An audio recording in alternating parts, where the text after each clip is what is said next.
This is section 16.2 on line integrals. On page, get this thing focused here, 1075. So suppose we want to integrate along a curve like so. So again, we're really progressing. In Calc 1 and 2, we just integrated on an interval from A to B. But what if I want to integrate along something like this?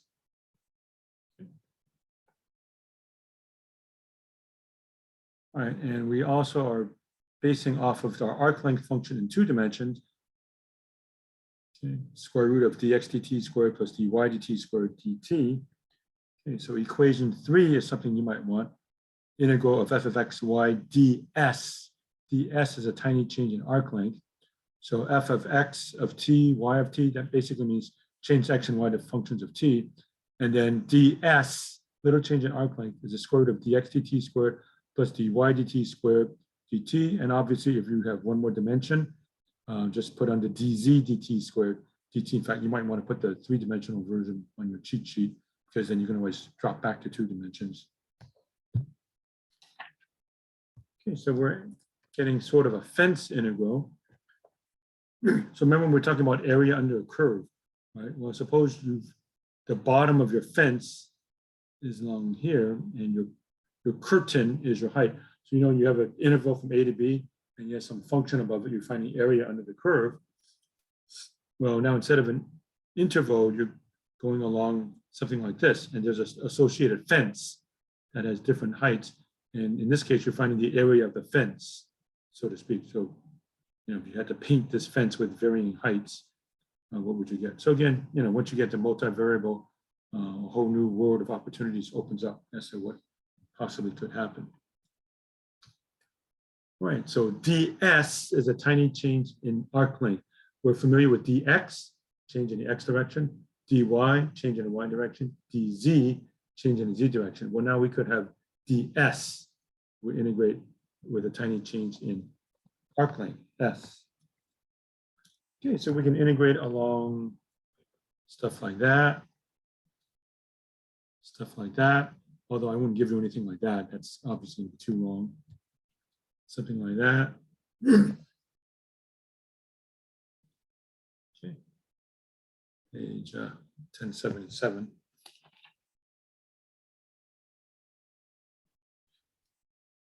Okay, so you can have an integral on page 1078.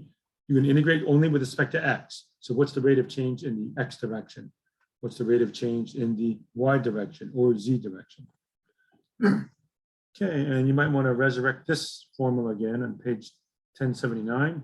If you're going from one point to another point, R0 to R1, how do you represent the line segment parametrically? R of t, equation 8, is 1 minus t R0 plus t R1.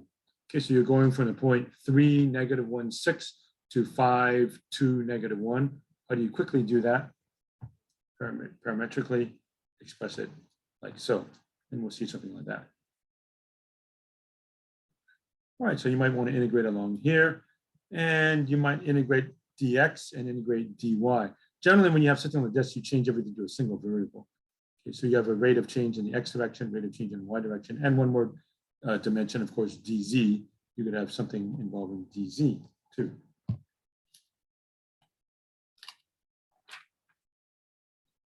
All right, then line integrals in space, page 1080, no big deal.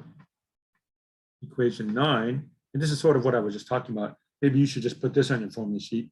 Integral of f of x, y, z, ds, okay, in 3 dimensions. So f of x, y, z, where you change x, y, and z to t, and then ds in 3 dimensions is the square root of dx dt squared plus dy dt squared plus dz dt squared dt. And if you do it the right way, this all just comes out, boils down to just a single variable, t. So you're integrating along a space curve, okay, or something like that. You're going from one line segment to another. We know how to do that. And you have another line segment. So integrating along that, and that is on page 1081. Okay, and something else I want to mention involving work. Okay, so On page 1083, the integral along C of f dot dr. F dot dr represents work. Okay. These are all true, but in terms of actual calculation, this is the one you want to do. F of r of t dot r prime of t. I mean, dr, little change in r, is r prime. Think of dr as dx, dy, dz. If you're in 2 dimensions, just lose that. So little change in r, dr, well, r is x, y, z. So you take the derivative with respect to x, y, and z. Okay. And this just tells you that you're going in the tangential direction of the arc length, f dot t ds. So this is symbolic, but you almost never do any problems with that. This is what you would do in terms of working problems out. Okay? And that can be thought of as work, force times distance in the tangential direction. Okay, f dot dr. And so you'll be doing some problems involving f dot dr. Okay, and how do you do it? You might have to do this dot product, find r prime, dot it with f, and then you just integrate with respect to t. Okay, so we have some problems involving that. Okay, so on page 1084, the vector f, often for force, is pqr.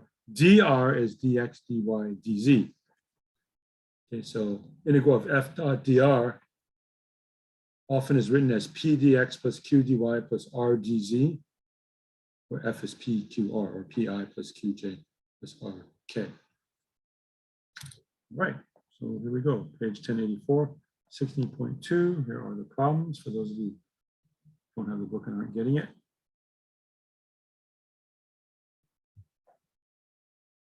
So here. And some evaluation of f dot dr. Okay.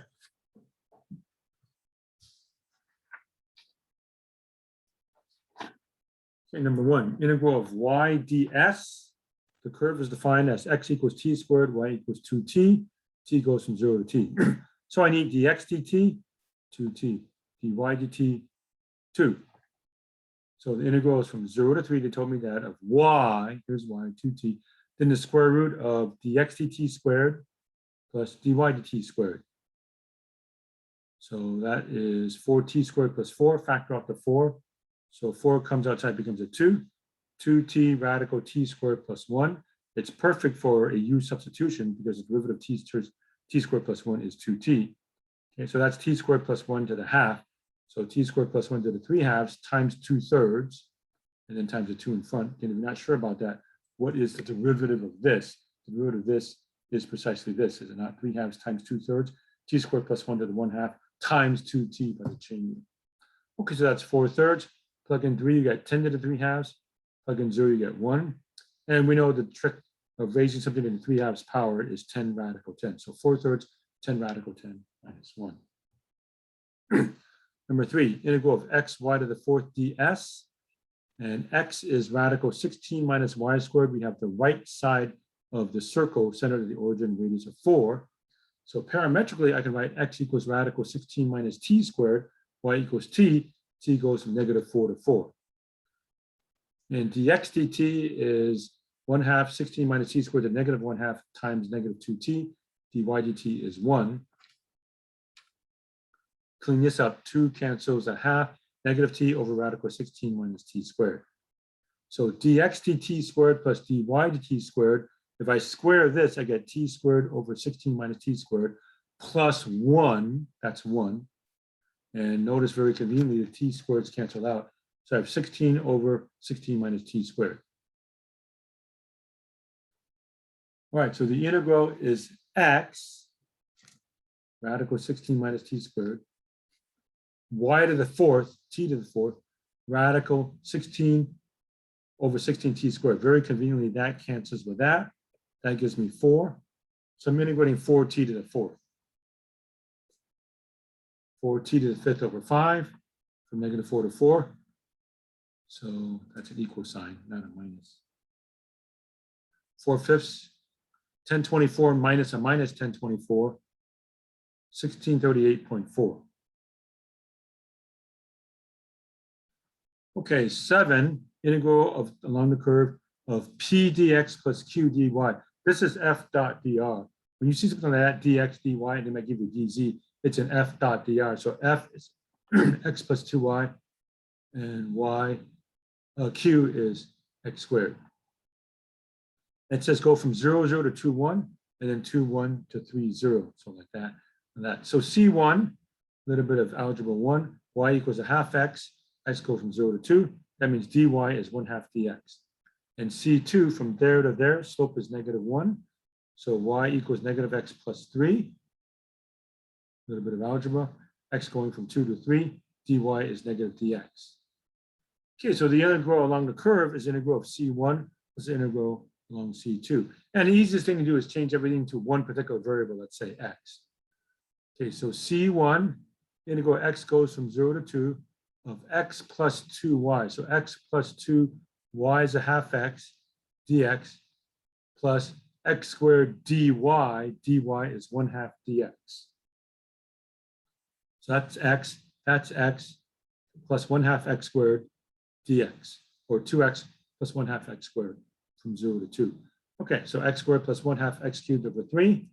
Plug in 0, you get 0. Plug in 2, you get 4 plus 8 over 6. 5 and 1/3, 16 over 3. Do the same thing, integral along C2. So along C2, I have this. So everywhere I see y, I put that. X is going from 2 to 3, and dy is -dx. So here we go. Integral of x plus 2y, here's y dx, plus x squared dy -dx. Okay, so that's -x squared. X minus 2x is a minus x, and then plus 6 dx from 2 to 3. Okay, so that's -x cubed over 3 minus x squared over 2 plus 6x from 2 to 3. Plug in 3, I get -27 over 3 minus 9 over 2 plus 18 minus plug in 2, -8/3 minus 2 plus 12. Okay, so clean that up. Let's see, I get what?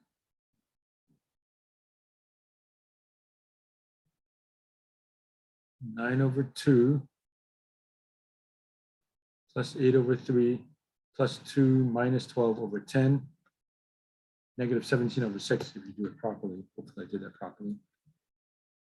Okay, so the integral along this curve is integral along C1 plus integral along C2, which is 16/3 minus 17 over 6. Do the arithmetic, 5/2.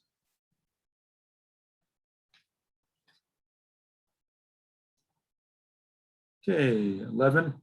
Integral of x e to the yz ds. Okay, you're going from 0, 0, 0 to 1, 2, 3. Okay, this one's pretty easy. If you're going from the origin to 1, 2, 3, x is t, y is 2t, z is 3t, t goes from 0 to 1. Okay, if you want to use the formula, it's 1 minus t times that, but that's 0, plus t times that. So t times that is just t, 2t, t, 3t.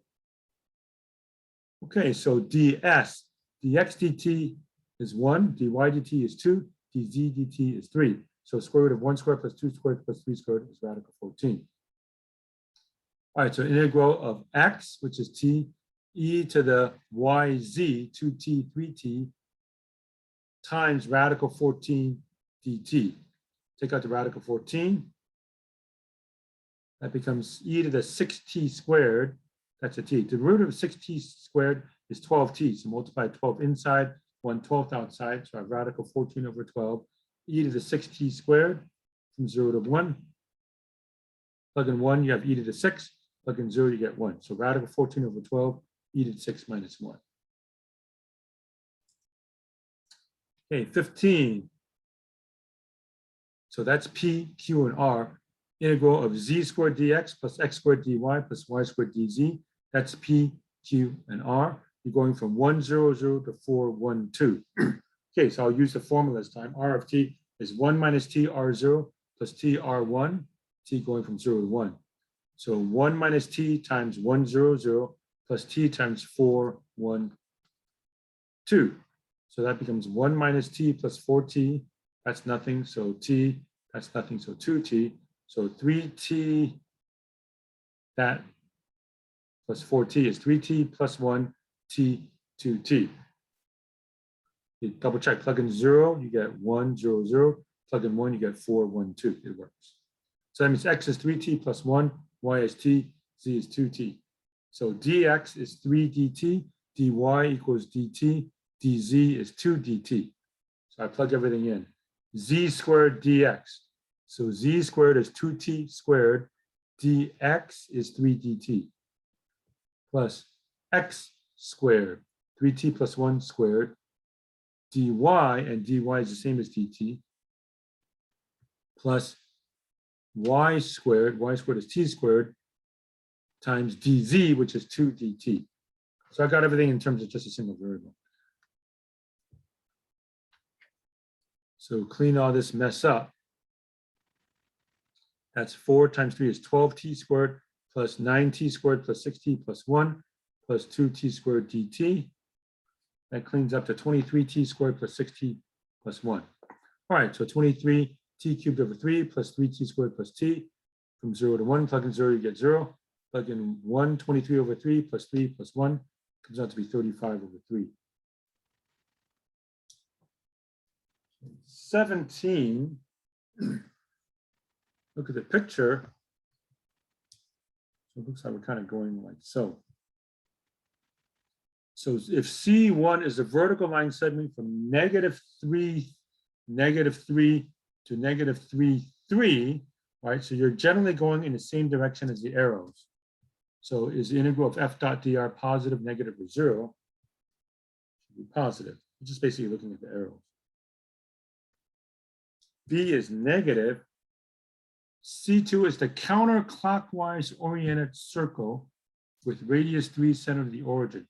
So counterclockwise, that means you're going this way, but the arrows are all going this way. So the integral of f dot dr this time should be negative. All right, then 19, evaluate one of these. So 19 and 21, I did 19 for you. So integral of f dot dr. And they give you f and r in 19. So here we are. F of xy is xy squared I minus x squared. R is t cubed t squared. T goes from 0 to 1. So remember, that's f, xy squared negative x squared. Okay, so change everything to t. So everywhere I see x, I put t cubed. So t cubed goes there. T squared goes there, so t squared squared. And then negative x squared. So that's negative t squared, t cubed squared. So this becomes t to the 3 plus 4, 7, negative t to the 6. And then dr is r prime, 3t squared and 2t. So f dot dr, dot product. So that times that is 3t to the 9th. That times that is minus 2t to the 7th. F dot dr is what I integrate from 0 to 1. So that's no big deal. So integral of f dot dr, 3t to the 9th minus 2t to the 7th. 3t to the 10th over 10 minus 2t to the 8th over 8. Plug in 0, you get 0. Plug in 1, you have 3/10 minus 1/4, 1/20. And 21. F of x, y, z, sine x, cosine y, x, z. That's p, q, and r. R is t cubed negative t squared t. Again, r is a position vector. That's x, y, z. This is p, q, and r. So change x to t cubed, sine t cubed. Change y to negative t squared, cosine negative t squared. X times z, t cubed times t, t to the 4th. Then I need r prime, that's easy. 3t squared, negative 2t, 1. So the dot product of f and dr, f dot dr, that times that. 3t squared sine of t cubed, minus 2t cosine of negative t squared, t to the 4th. So that's what I'm integrating from 0 to 1. So integral 3t squared sine of t cubed, negative 2t cosine negative t squared, plus t to the 4th. Notice very conveniently, if you were to do a u substitution, the derivative of t cubed is 3t squared. Perfect. The derivative of negative t squared is negative 2t. Perfect. So integral of sine is negative cosine. So negative cosine t cubed. Double check if you're not sure. The derivative of that will be that. And integral of cosine sine. So sine of negative t squared. To double check, differentiate that, you'll get that. And t to the 5th over 5. Okay, plug in 1. Negative cosine 1, negative sine 1 plus 1/5. Minus plug in 0, you don't quite get 0. negative cosine of 0 is 1. But let's see, sine of 0 is 0, and 0 there gives me 0. Okay, so I have 1 plus 1/5, 6/5 minus cosine of 1 radian minus sine of 1 radian, and that's all you can do for that particular problem. All right, so that's section 16.2.